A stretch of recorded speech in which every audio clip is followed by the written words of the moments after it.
is going to be my homeland in this one. We move into game 3, 1-1 apiece, but this time no mirror. Thank God we get someone interesting. As we hop in, it's going to be Striker playing as England and Leenock. We're going to get to see some China, baby. Let's go. I'm excited. I don't remember the last time I got to see some China in a competitive series. Everyone has been ignoring this Civ. They hate the fact that Supervise doesn't work correctly anymore. They hate the fact that Supervise also doesn't work correctly and that it doesn't work for landmarks anymore because that one was at least intentional. But everyone hates that. All of a sudden, people don't see the potential up in the castle. They don't see the siege power anymore. They don't like it. Unless their name is Leenock. Big Lee loves this. Big Lee is all about the China. This is the Civ that he became noted for when he started picking up the game initially. When he came across from StarCraft, he started grinding hard. This was his favorite Civ. Time and time again, I catch him playing this. And here he is in a tournament, 1-1 apiece. It's not a stomp situation. But here on Altai up against the English, he feels like this is his moment to strike. And this might end up being the only Chinese game we see in the entire N4C Grand Finals. We'll have to see, though. Let's talk about Generation first of all, though, because this is a pristine one. He could have put a little bit deeper near the sheep, near the deer, rather. I guess he didn't want to scare them away. But overall, this is very defensible. You can easily past this. In the meantime, you get huge value out of these deer gatherings. This is the type of map that actually China plays quite well on due to the condensed nature of the resource generation. Really, you're looking for that ideal sitch where you get, say, a berry bush line and deer close together. But this is good enough. Like, it's the fact that just in general, when you do play on this map, one of your deer lines will basically be in kissing distance to your TC. This one is a little bit risky, but as I said, because it's in this natural choke point near the wood line and there's no high ground to the left, you can just wall this off if things get a little bit dangerous. And they should be, because you're up against England. This is a high-tempo Civ, and it's going to have to be. However, what we haven't got a chance to see so far is with the nerf Supervise, unintentionally nerfed, by the way. We might want to get on that one, Relic. Can Leenock buffer off the Lombo count with ample horsemen? In theory, yes, right? Because even though it's not the full 3 times multiplier, it's only a 2.5 times multiplier with Supervise, that's still quite the big booster to your production rate on horsemen. And as long as you're able to afford the food count, which usually you can due to the Supervise on eco buildings giving an extra 20% drop-off, then in theory, you can actually escalate to a horseman count that just zergs Striker right out of this game.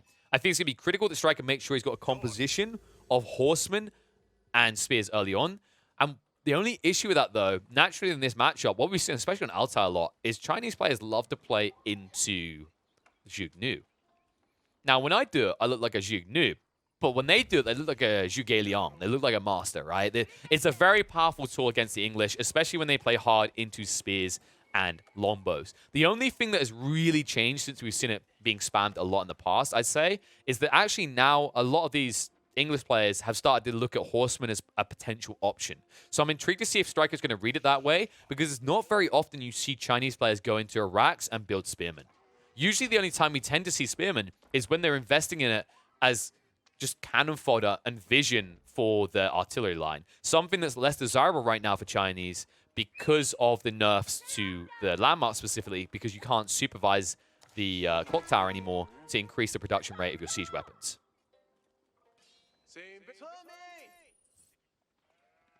So, Striker, making sure none of us have a heart attack here, as it is going to be a council hall, not an Abbey of Kings. I think the only time I've heard of Abbey of Kings being built was maybe once by B about a week ago. I think he won that game somehow. I know how. I believe it was double stable. But yes, Abbey of Kings is in drastic, dire need of a rework. When I say dire that many times, you understand just how bad of a landmark it is. It used to be that the ultimate BMing was dropping a siege tower. Now I feel like the ultimate BMing is just dropping an Abbey of Kings. And there it is. Stable's going to be dropped by Leenock in a safe location where Striker can't see it. This is really smart. Once again, the vision game. While Striker did invest in 2 scouts, he's not really getting info of them. He's just harassing. And this is kind of old school scout style, right? Harass, then move across to pro scouts, which he won't do in this game, the pro scouts part. But the detail, like, that matters is from start to finish, from the game releasing up to now, craft players really have been ahead in terms of maintaining vision compared to their counterparts. And Striker is not a craft player. And so far in this series, is shown. I'm hoping in this game, he snitches. And there it is. He does get that vital info. Well played. Does spot out the stable, understands what's coming, and that should be an immediate drop of racks.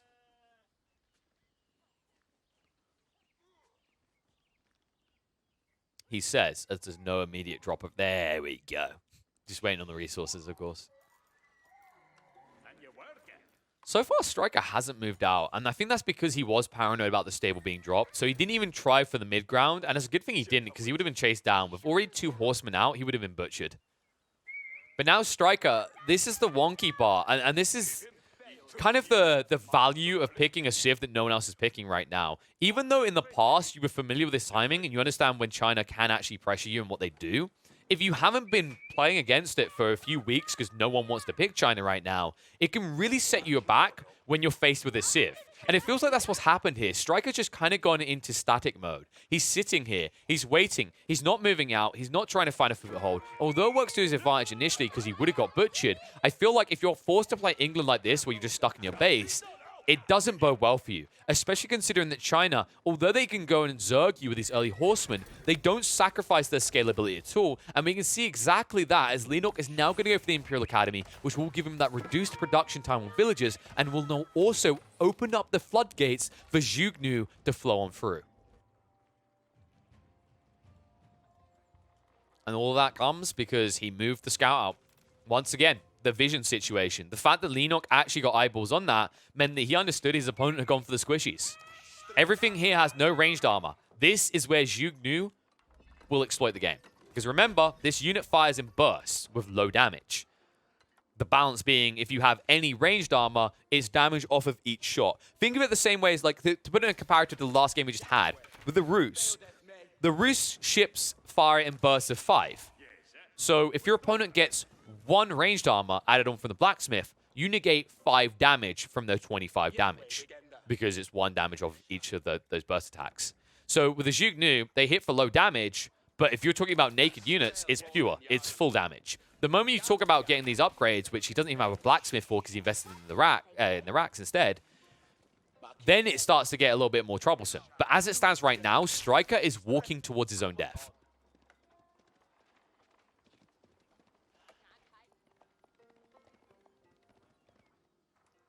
And it's exactly why he won't walk out. I like that he's read this as well. He has to understand. And look at this. Oh, I don't think it's going to be for free, though. Striker, this would have been so big brain. And he's going to get away with it. Okay. I don't know if Striker's feeling on top of the world right now, but this scout is. What a position. This is an MVP placement scout right here. I mean, this is a golden generation. You snitch on everything that matters right now. You see what kind of composition, how heavy it is on the horseman. You see all the things coming next. You get the confirmation about the Zhugnu. And before he can be punished, he already backs off. Look at this. In honor of your usefulness, I will name you Timothy. Well done, Timothy.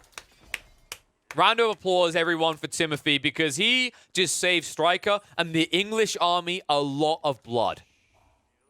Blood that they really can't afford at this stage. And it's going to be Steel Arrows first, so no interest in Iron Undermesh. That's a bit surprising out of Striker, actually. I know you want to exploit your range for maximum damage, but if you know Zhugnu are coming and everything you have is squishy right now, getting that 1 ranged arm is actually a big deal. Remember, like we said, these do 3 bursts at 4 damage each. If you have 1 ranged armor, you negate 3 of that damage. Well, maybe we can talk about a knighthood for Timothy if he continues to exist here. I thought Leenock knew about him when he rode the horseman out. I think that's what he was looking for. He was trying to chase the scout. The fact that he got hit and then turned around is a big mistake, though. He has to know that his horsemen move quicker. So if the scout is in this direction, he will eventually catch him. The fact that he stopped chasing and the fact that he will probably never discover Timothy up here is a big blow to keeping things secret here. We talked about the critical element of vision. And this is where Striker has stepped it up. And now he's going to step up the pressure. Outpost being dropped.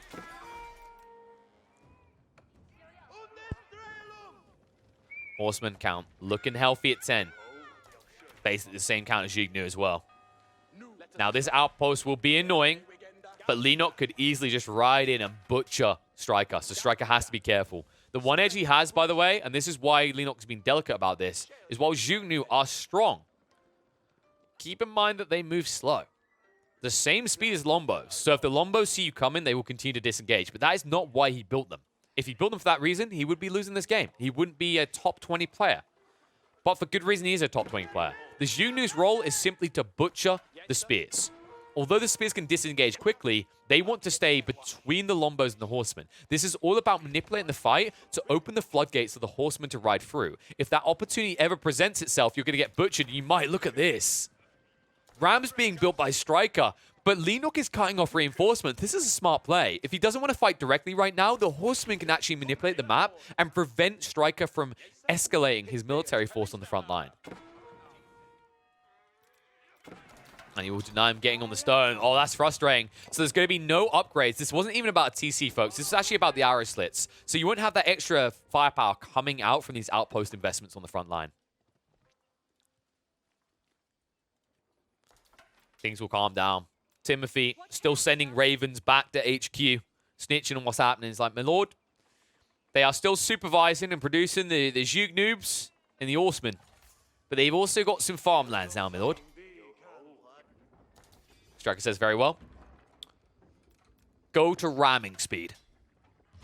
Double ram moving across now towards the Barbican of the Sun.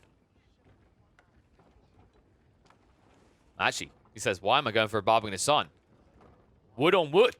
I like my chances. I got 2 wood versus 1. Oh, and these palisades will not last long. Not against that 200 damage coming out.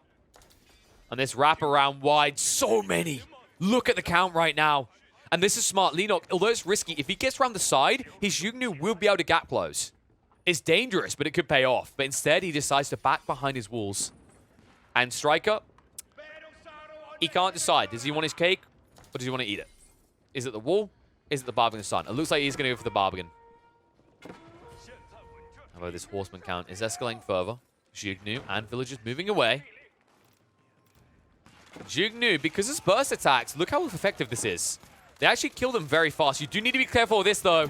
Remember, Zhugnu with lower range, the Lombos can exploit that. The Horsemen haven't arrived yet. They're still holding off the reinforcements from funneling in.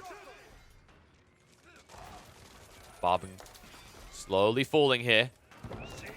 Now, the Zhugnu is surprisingly effective against the battering rams compared to, like, Lombos. Because they're doing 3 attacks, it's always 1 damage regardless of how high their damage would be. Because it's burst of 3, you can see how quickly they are, in fact, bursting through the rams. It's not quick enough, though. He needs to repair the Barbican of Sun. He needs to do it now.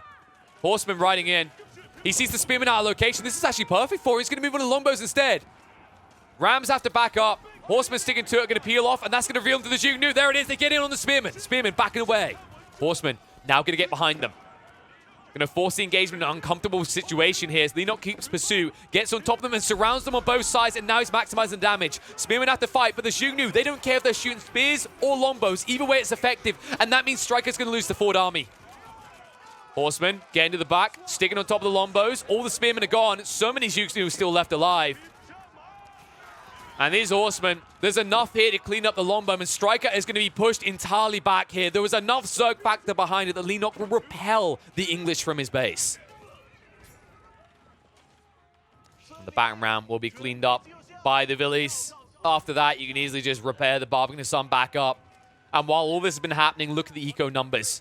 Because of the hit, Leenock is not only able to keep pressuring across the map, but he's now able to scale up towards Castle. Striker has no hope in hell of doing the same. He has to replace the forces lost.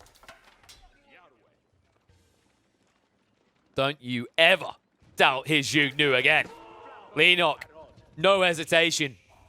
Like we said, it doesn't matter. He wants to get the spears to enable the Horsemen, but if you stick on the fight, he's happy to shoot Lombos instead. It was all about that enclosure. The moment he gets around the back of the Horsemen, there's nowhere for Striker to run. And now there's everywhere for Leenock to go. Straight in, butchering. Says, fight me. Fight me. These old men with crossbows, they sure move slow, but when they get in range, you feel the impact.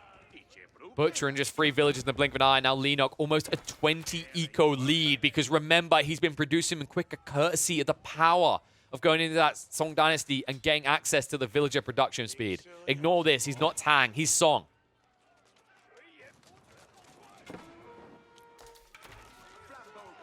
Horseman going in again. Jugnu, of course, stuck out of range now. And there it is. Castle Age has arrived. Leenock is feeling pretty frisky.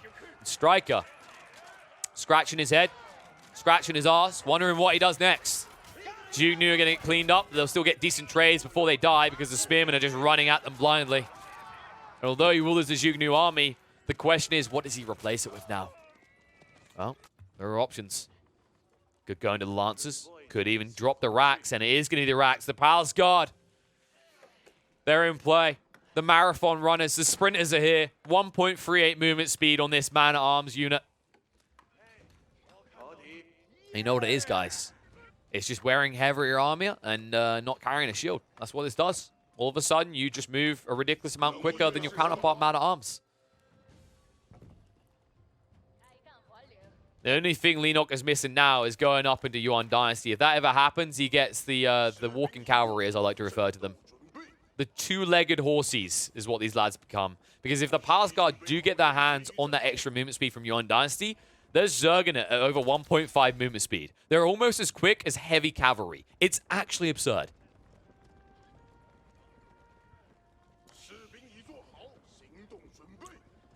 Gotta love the composition from Leenock as well.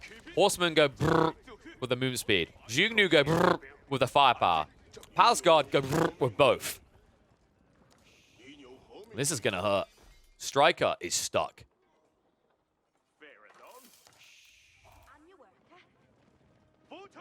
There's no way out of this hole.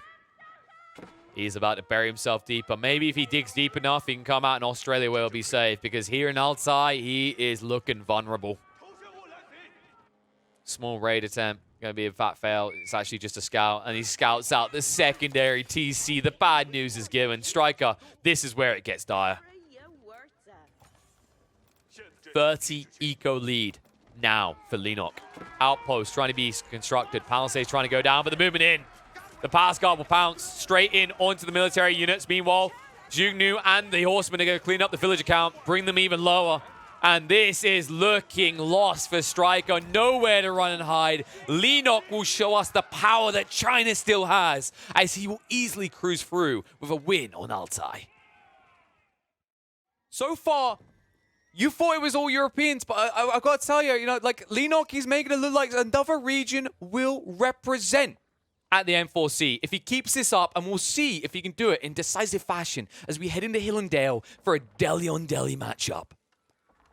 This is where it can get interesting. I mean, the interesting thing about this mirror matchup compared to a few others is it isn't carved in stone. With Delhi's new generation being a little bit more recent, and also the fact that actually a lot of players see a lot more flexibility in this civ, it's not as obvious as when we talk about, say, the Rus on a Boulder Bay map, just building pew-pew ships non-stop. Instead, you actually get this deviation a lot of times. Some players like to go for the stable and the Brax play. Some go for the racks and the archery range play. And can you guess the other combo? That's right. Archery and stable play. I know, amazing that. So, but the important detail is it's always two. For good reason. The days of just winning with one unit type are a little bit behind us. It was tedious. We hate it. We don't like to see it anymore. Instead, composition is becoming key. A lot of players have identified this, and at the heart of it, either way you look at it, you are going to get an infantry type as Delhi because the critical detail is that it unlocks your ability to palisade in the field. The question is, which player is going to play heavily into the idea of palisade walling, and which player is going to deviate heavily into cavalry? Because I feel like the more I've been watching of Hill and Dale, the more I'm convinced that the way to play this as Delhi is actually hardcore into horsemen.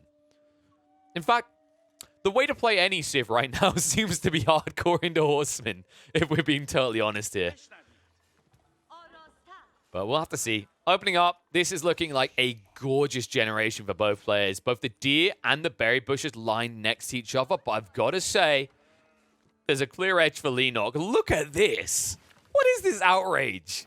Two berry bushes basically next to each other. Meanwhile, Striker, all the way over to the corner if he wants to get his other one. So, not as beneficial of a situation for him. And also, when you look at the Sacred Site situation, it slightly favors Leenock. This Northern Sacred Site is pushed towards his base slightly, so he's definitely got an edge here. Overall, I think the generation works better for him. Wood Lions as well are pretty comparative. I don't think anyone won out outright there. The thing you could talk about is possibly gold, but even then, like, Leenock has a retracted gold site behind his base, and also gold is relevant, you fools. We don't care about that. You only need your initial gold to get your scholars. Then you just go capture sacred sites, and then you passive gold your way to victory, right? That's pretty much how this works.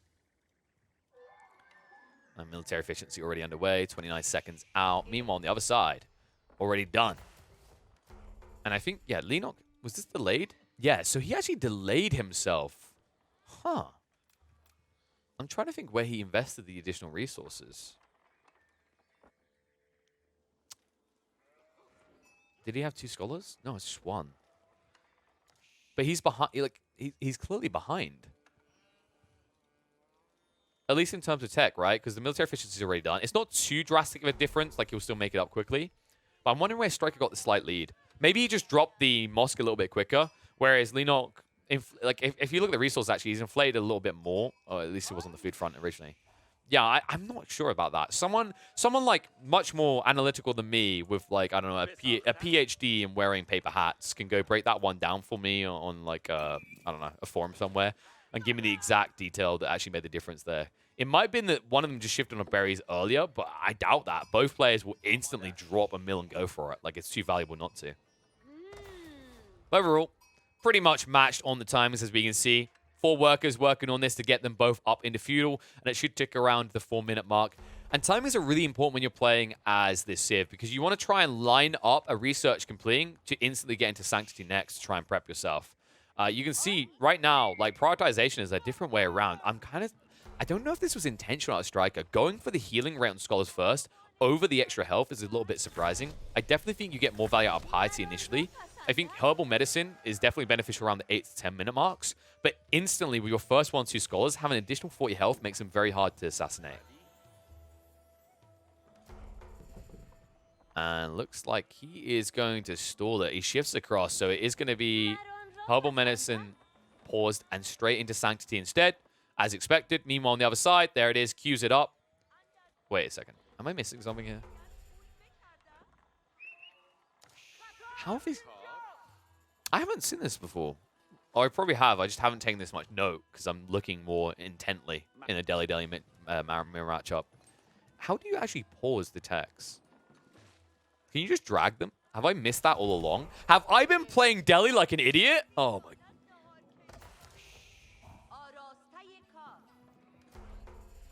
I assume you can just, like, drag the order or, like just click without canceling. I don't know. I assume that's what's happened here, and I've just been playing Deli like an idiot. You'd think after casting this many games, I would have clocked that at some point. But look like both of them are going straight into the Sanctity. Very valuable here. Slight lead over in the base of Leenock, but only very slight. And then when we look at the compositions, there's going to be stables and archery range compared to spearmen with the racks and then the archery range. So, wow, Leenock not going to be left behind. You just cancel it? Oh, yes, that's right. So it saves the progress. Somehow I never noticed that. I'm a muppet. Don't think we needed to wait this long into my channel's history to learn that, though. But yes, looks like Leenock is actually going to go for the triangle. So he's getting all 3 of the military buildings. Meanwhile, Striker is going to stick on 2. And this is a deviation I've seen. Some players will go into the trip. Others will double down on 1 unit type. I wouldn't be surprised if Striker now goes for a secondary stable just to try and control the flow around the midsection. Although he has to worry about spearmen coming out, the reality is, with these horsemen, he'll move quick enough across the open ground that it shouldn't be that big of concern. Villagers actually riding out. They've had enough of this. Like, don't make me right, mate. And these horsemen not really find the maximum impact that Striker was looking for. We're moving on top of the archer now, but they're just going to stand their ground and once again shiv him away. So horsemen, although they're not really killing anything, they are at least slowing down the gathering rates. And it is affecting Leenock. You can see it on the income per minute. Even though he's got more people on food. And it's all because they keep stalling off like that. Even if he gets forced off these berries, he has a ridiculous amount of sheep to rely on, though. Both do, in fact. And there's no second stable or archery range coming out just yet for Striker. However, this should be the push. The scholars are starting to move out now. And he has got central control. That's the power of the horseman. The thing that actually Leenock was lacking. And Leenock needs to address it quick. Oh, and that's good. That might be a freebie. The Archer's moving out. The Spearman. Leenock needs to be careful. He's trickling out in a way that actually Horsemen will jump anything they see, even Spearmen. So it's important that he actually stacks his units and moves them out together. And it's something that leaves him a bit vulnerable because, of course, his opponent is running a comp of Horsemen on their own, whereas he's trying to shift out a lot of static units with these Spears and Archers. And this time it's going to be good. Not only will he be able to deny the Sacred Site, but he's going to prevent the outpost from going down. And Striker does not have the troops in position to defend this. That Scholar, he might just get butchered. But it looks like he's going to hold. Wrapping coming out. Only 3 spears right now, and that's where the Archers are moving in towards them. Horsemen trying to come around the back. That's going to be a trade-off. Straighten on the Archers. That's going to expose his own Archers. Spears peel off to the side. Horseman count is in favor of Striker, but it's starting to even up in favor of Leenock due to the spears being here. And you can see the damage they're taking quickly on the Horsemen. Count at 8 right now. 5 Horsemen, 3 Spearmen. Not even a single Spearman falling just yet. There's not enough Archers here. It looks like Leenock's going to be able to shift out. And with 3 Scholars here, I don't know if he thinks this increases the rate. It looks like they're going to shift off now. But it means he's 4 Striker away. It's going to be a rout. Central Sacred Site will be secured. Shifts towards the southern one, somewhere Striker hasn't gone yet. Already on his way to the northern one as well. And the Scouts denying the Scholar as well. Striker, in the blink of an eye, has been denied on all 3 fronts and forced back into his base. My, oh my. This is getting a little bit dicey.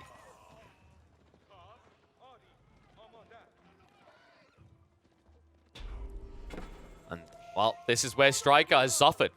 He went for the Blacksmith. He didn't go for the Racks. He doesn't have that diversification. He still doesn't have it. And just a few Spearmen really stuck it to him. It ruined his plan entirely. And look what the Spearmen now do. They set up the palisades. They'll create those natural choke points that they can manipulate. And that is going to leave Striker stuck on a hill with no deal.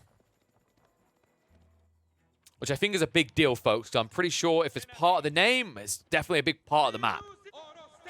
Leenock? Big Lee. Doesn't matter. Skull's still going to cap it. Old man's like, wait, please. You only killed 1. Instead, Leenock will return and commit another act of animal abuse. And now with the Scholars, having that heal factor as well, he can easily just juice these Horsemen back up to full. And Leenock, as it stands, with a 5-point lead on the military front, and now in control of 2, possibly soon to be 3 of these Sacred Sites. And this is where it gets concerning. You can see it in the numbers. Striker, because he lost that fight, he has to replenish his forces. Now he has to take a victory in the center and force Leenock to double down on Feudal. Because as it stands, Leenock is prepping himself for a Castle Age. And with a healthy force like this, he can actually fight up against Striker. This is scary.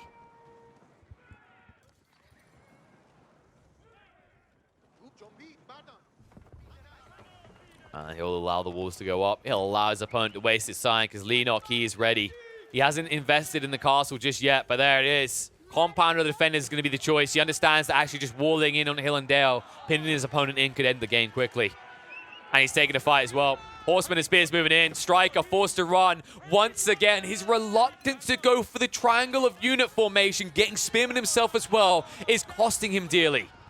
Spearman being picked by the Archers, but still so many Horsemen on the front for Leenock. He has the edge. Spears are in again. Horsemen are going to drop fast like flies. And once again, Striker will be routed straight towards his base where he'll have to stay. And it's not even close this time. Oh my god, he actually calls it. Understandably so. Striker understands in a mirror matchup, just the smallest thing can make the big difference. And when your army gets butchered and your opponent still has 10 plus and control the Sacred Sites, you don't waste your evening. You call GG. Leenock will make it 3-1, and now he is at match point. And Striker up against the ropes is going to need a miracle to start to peel this back. Leenock versus Striker, game number 5. Leenock at match point, and in with a sure shot, it looks like, of becoming the second non-EU player to make it through to the N4C LAN after the Muslim. Let's get into it. That was a slight Brexit joke for anyone who, because technically we're not EU. But yes, let's focus on this because neither of these fellas are playing as an EU Civ, as it is going to be a mirror matchup here on Lipany in Mongol on Mongol. Kind of intrigued to see what Striker can pull out. Like, if there is anywhere that you can kind of flex and show a bounce back opportunity, this is it. This has to be it, right? You're a match point. Leenock could easily just If he wins this, he wins it all. He's free to the land, in with a shot at $30,000, the lion's share of that $100,000 prize pool.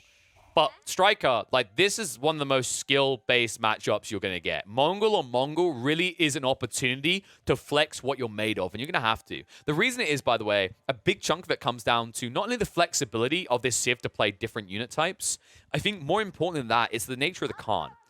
I am actually a big advocate for more Civs getting a hero-type unit like the Khan, because I think the Khan actually adds so many layers strategically, and or more importantly, tactically, to the Mongols when they're fighting. The ability to maneuver or increase like your DPS or even turn yourself into a tank. Like these variables actually matter a lot. Even the Falcon, with sim players get a lot better at utilizing the Falcon for vision, mainly a lot of the time to cheese their way to a victory by giving vision on the other side tree lines for their outposts with arrow slits. But we're still seeing a lot of dynamic power that comes into play, a lot of options that open up courtesy of this hero type unit that the Mongols have. And also, in a mirror matchup, not only the utilization of that unit's important, but actually the positioning. Because if you ever get assassinated, 2 minutes in a Mongol mirror matchup without your Khan can be crippling and devastating.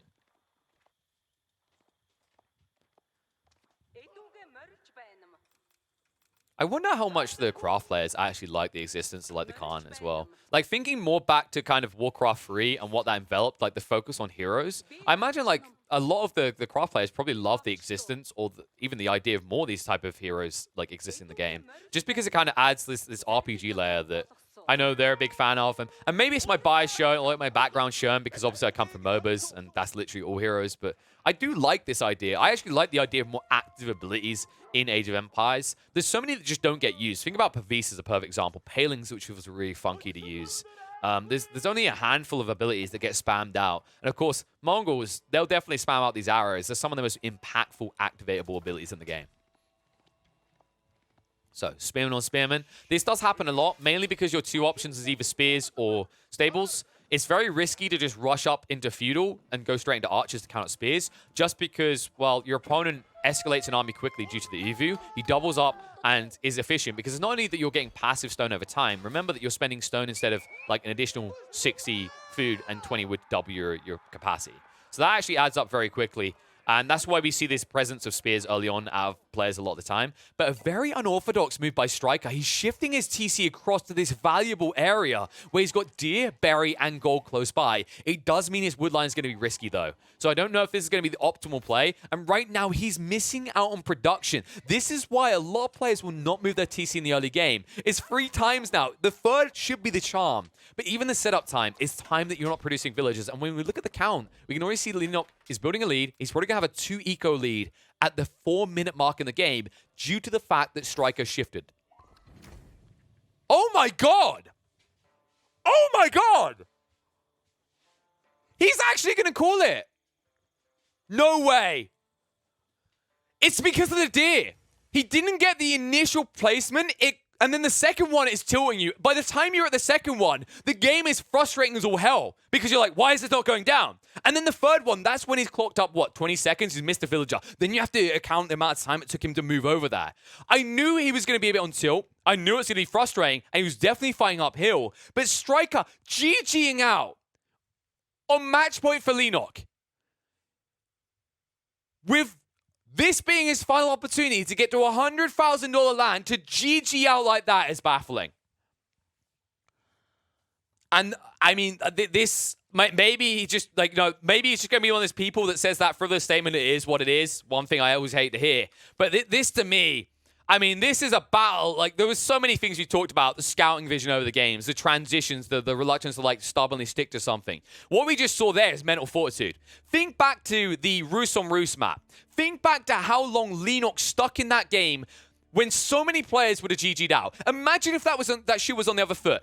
Striker, in that situation, after he loses the massive boats, would have GG'd out. And that's the difference here. I think if Leenock was in the situation that Striker just was, and he wastes that much time moving the TC, when there's all-in gamble, he would have stuck it out. And I think that if you want to go the long way as a player, if you want to master this game, yes, you can argue like the perfection element, like calling a game when it seems done. This game wasn't done. This game was hard. You made it harder with this gamble of shifting your TC that far away. I thought it was also gambling to move it away from a wood line when that's very desirable to begin with. Usually you're looking for wood and gold, not food and gold. But I think to call this game at 5 minutes in is very premature. Mirror matchups can come down to a very small difference, but your match point. What, like, you are on the edge of the abyss. You're about to be kicked in by Leenock. But before he can boot you in and scream, "This is Korea," you decide to jump into the hole yourself. I don't know. I don't want to be too harsh on Striker. I'm sure it's a very tilting, frustrating situation, but mental fortitude, that is what makes champions. And I think that is the biggest lesson I'm going to take forward here. To me, that looks like a player tilted. And if you want to go the long way, if you want to be with the best of the game out there, you're going to have to temper that. You're going to have to get control of that. I'm a perfectionist. I don't think it's fair to compare me to him because I'm not on his level at all.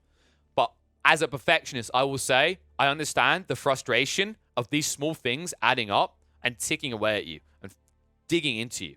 But if you can't find the way to reset your mind in a match point game and fight tooth and nail to make it through to the main event, then you have no place being there in the first place.